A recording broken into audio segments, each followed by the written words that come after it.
exception, those from my generation would have looked forward to watching Disneyland on a Sunday night, and old Walt Disney introducing the show and telling you a little bit of something about it before it began. And that inspired all of us to want to go and visit Disneyland. And even to this day, I haven't visited Disneyland in the US, but I was lucky enough to go to Euro Disney, and it was by no means a disappointment. To all who come to this happy place, welcome. Disneyland is your land. Here age relives fond memories of the past. Why, thank you, Walt. Before we get too far along, I probably should tell you where Euro Disney is. They say it is in Paris, but by road it is some 43.3 kilometres and 34 minutes from the centre of Paris, and by rail, which was the way we arrived, it is some 38 kilometres and 43 minutes travelling time. A map of the establishment gives you some idea of the scale of the park, but essentially it is broken up into 5 regions: the Main Street, Frontierland, Adventureland, Fantasyland and Discoveryland. On our arrival, I could not help but wonder how Euro Disney would compare to the Disneyland of my childhood and my imagination.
Despite arriving at the park before opening time, the crowds were already enormous. Sensibly, we made our way up to the train, and shortly after our arrival, a train arrived.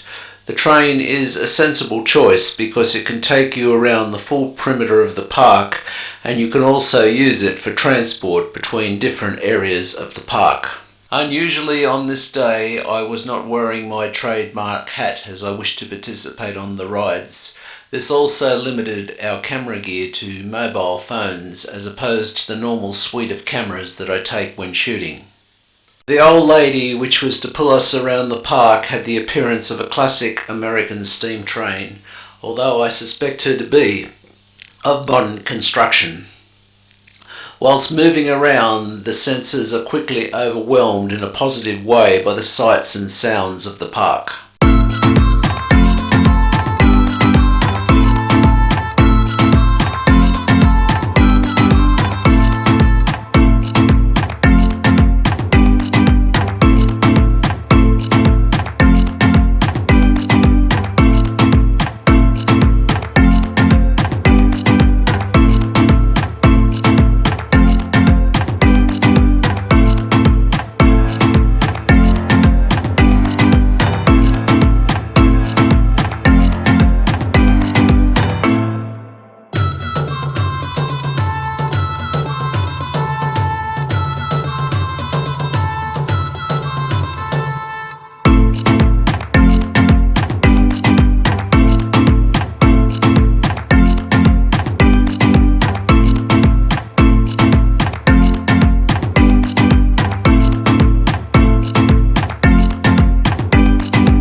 Almost immediately after leaving the train, there was the start of a famous Disney parade featuring most of the Disney characters from Disney movies. It's hard to believe that all this started from a mouse, that mouse being Mickey Mouse. However, that is not quite true. Walt Disney originally created Oswald the Lucky Rabbit, and in a comparison you can see that the characters are not unlike each other. However, a contractual dispute with the studio meant that he could not run with the rabbit. And his big success come from the animated movie Steamboat Willie, made in 1928. You cannot separate Disneyland from the man himself, and his story is an interesting one. Walt Disney, a visionary animator and entrepreneur, was born on December 5, 1901, in Chicago, Illinois. His passion for drawing began early, and he pursued his artistic interests by taking art classes and working as a commercial illustrator. In the early 1920s, Disney moved to California and founded the Disney Brothers studio with his brother Roy. This marked the beginning of a journey that would revolutionize the animation industry. In 1928, Disney introduced the world to Mickey Mouse. Mickey Mouse quickly became a global sensation, capturing the hearts of audiences of all ages. Disney continued to push the boundaries of animation, introducing innovative techniques and groundbreaking films such as Snow White and the Seven Dwarfs, 1937, the first full-length animated feature film, and Fantasia, 1940, a groundbreaking experimental film combining classical music with animation. In addition to his contributions to animation, Disney's vision extended to the creation of theme parks. Disneyland, opened in 1955, became a magical destination for families, offering immersive experiences based on Disney's beloved characters and stories. Tragically, Walt Disney's life was cut short by lung cancer. He passed away on December 15, 1966, at the age of 65. Despite his untimely death, his legacy lives on through his groundbreaking contributions to animation, his visionary theme parks, and the enduring magic of his beloved characters. There are persistent rumours that upon Walt Disney's death he was cryogenically frozen and his body placed in a secret location. I don't know whether or not this is true, but a headstone does exist in Forest Lawn Memorial Park, Glendale, California.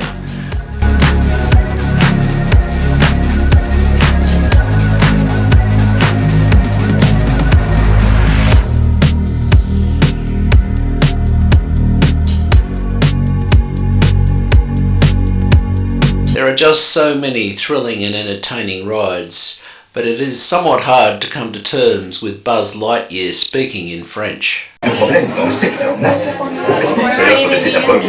the standout rides is the Thunder Mountain ride, and it is a credit to the French how well they care for antique artifacts which are scattered right across the park.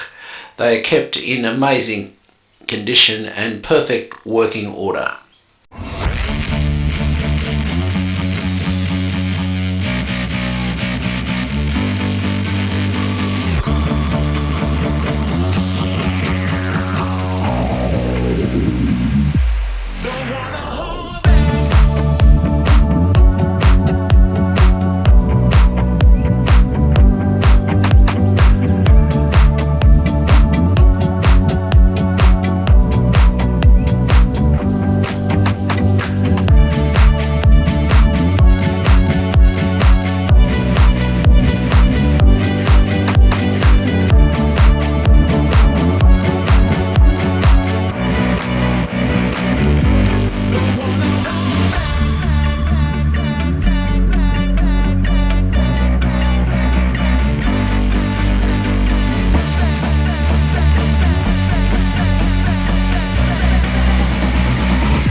One has to wonder about the construction and history of the park.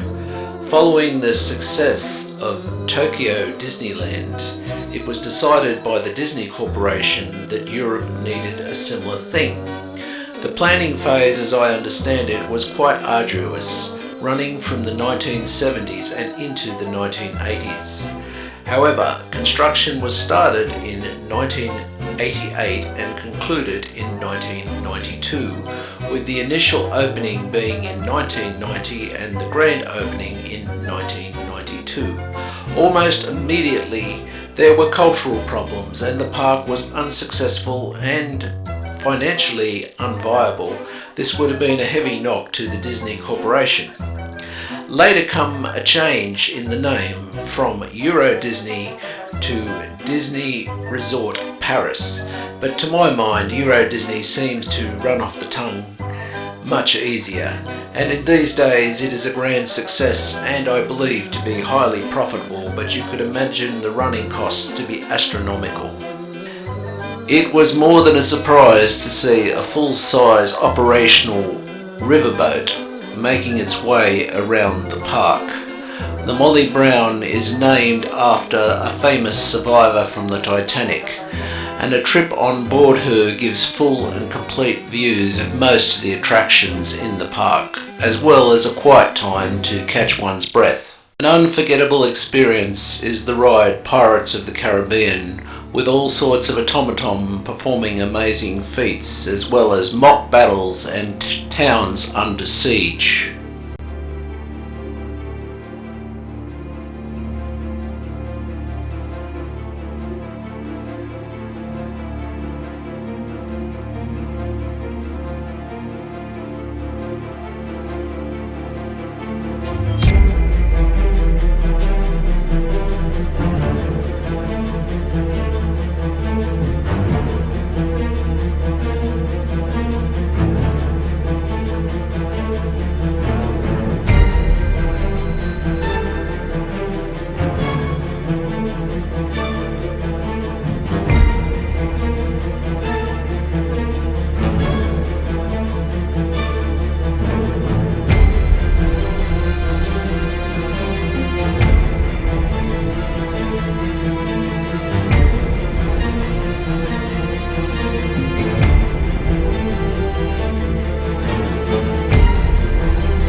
Splashing one gets from the ride made Leap's hair take on a particularly interesting appearance.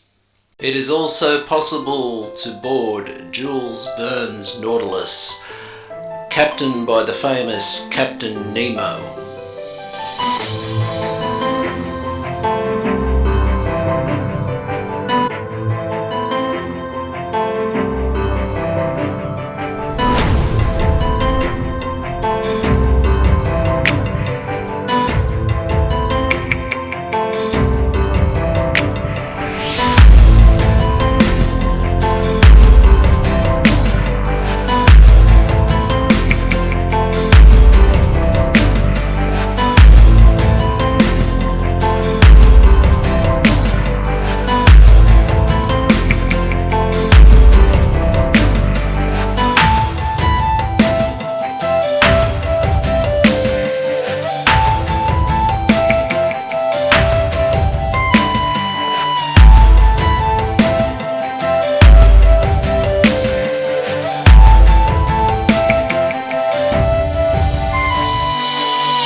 course, fans of Star Wars are not left out either.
Imagine the excitement of a child not normally able to drive being given the opportunity to drive a car. My travelling companion Leap had never driven a vehicle before up until today, and I must admit he did do a pretty good job. Pretty rough old driver, but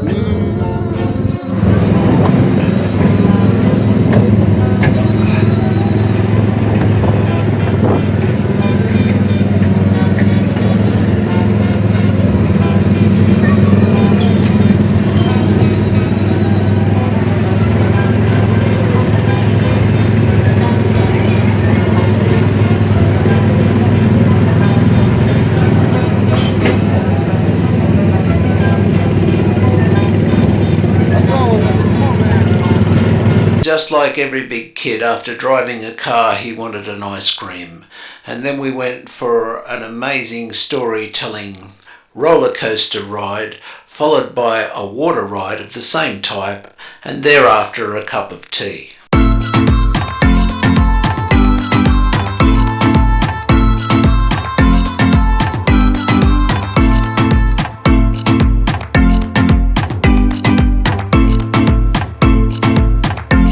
To forget the shooting competition presided over by Buzz Lightyear, even though he was speaking French. In the distance we could see what looked to be a huge and abandoned temple. Upon approaching it, it turned out to be Indiana Jones' Le Temple di Perrin, or in English, the Temple of Danger.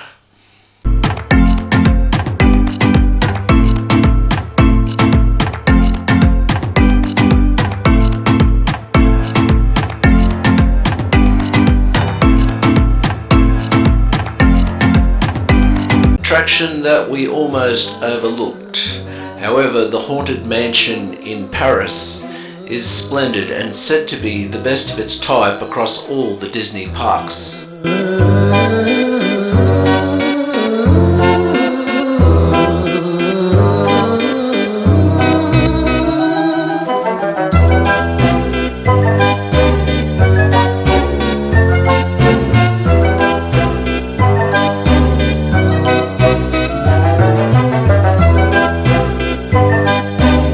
Nothing in the park daunts the landscape like that of Cinderella's castle, and if you're anything like me, you'd be dying to have a look at what's inside.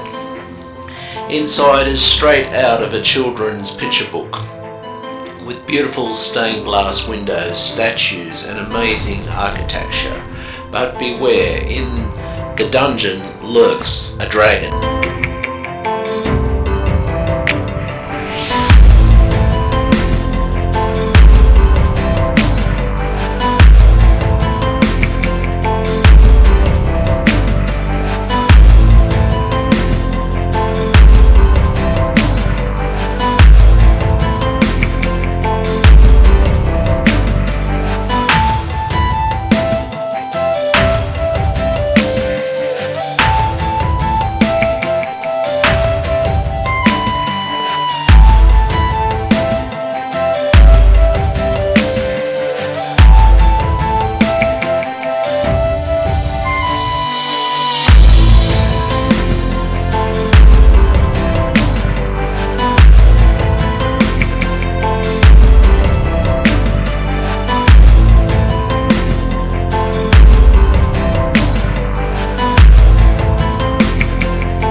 moment was an old fool remembering the legend of Excalibur and trying to become the King of England. Oh, what a great day it was, and what a way to finish it on a merry-go-round. And thanks again, Walt.